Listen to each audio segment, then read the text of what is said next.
Hello, welcome to this video on circles in the Argand diagram. Here's a sample question I've just made up.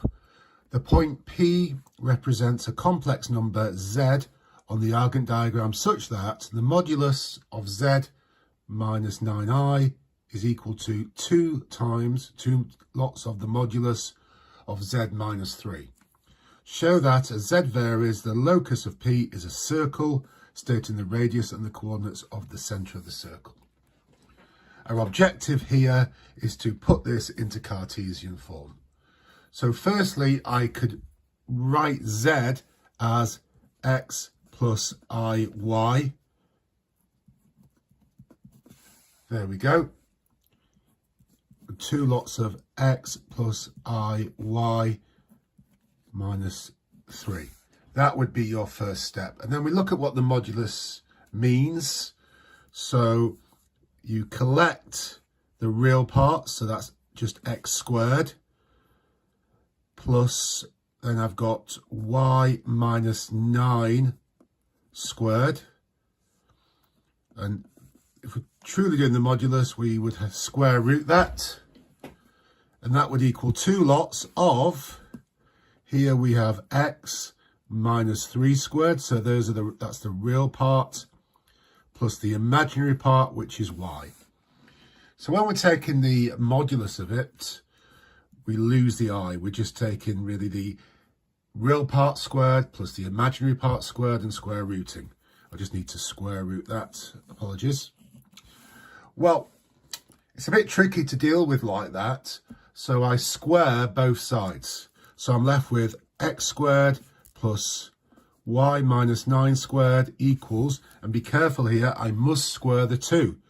So I get 4 there. 4 lots of x minus 3 squared plus y squared.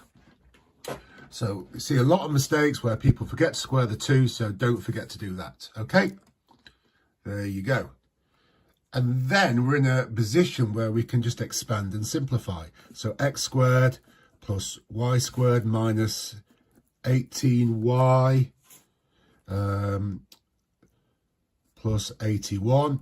And then 4 lots of x squared minus 6x plus 9 plus y squared. So that's just expanding.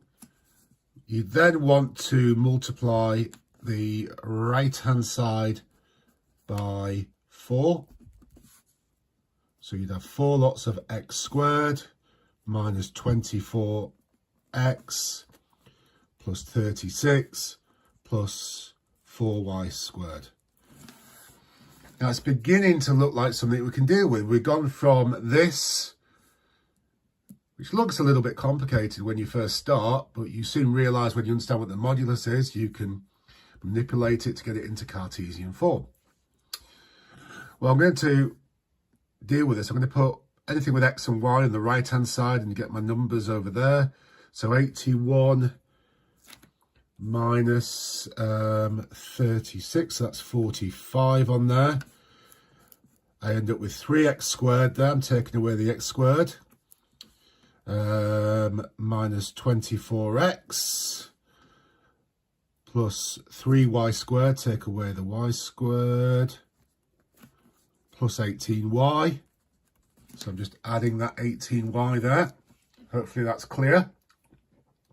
Now this is beginning to look like it's something that can form into a circle. We've just got this. Well, we're very lucky here. I chose nice numbers so we can divide through by 3.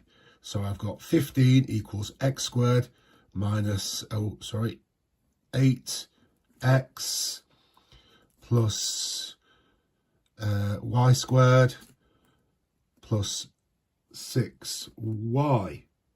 So we're in a position now where I can complete the square. So 15 equals x minus 4 squared, take away 16, plus y plus 3 squared, take away 9.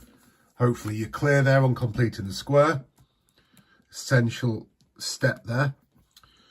So 15, well that's 25, so that should become 40. So 40 equals x minus 4 squared plus y plus 3 squared. So we can see clearly it's a circle. This is the Cartesian equation of a circle, and that's what it was asking. Show that as z varies, the locus of P is a circle. So I've shown that. But we need to state the radius and the coordinates of the centre. So the centre is 4, -3. So you can see that quite clearly, hopefully. And then the radius is the square root of this, because remember, that's radius squared. Square root of 40. Now, square root of 40, well, square root of 4, square root of 10, 2 root 10. Hope that's clear. So as you can see, we write z as x plus iy. We then get the real, imaginary, we take the modulus. Get rid of this square root by squaring both sides. Once I've done that, it's a case of expanding, simplifying, completing the square. And there you are, you've got your circle. Now that's a typical Argand diagram question on circles. I've seen that a lot. It's worth looking at in this detail because the two there often makes it trickier to deal with. But as you can see, if you do the right steps in the right order, you will get there.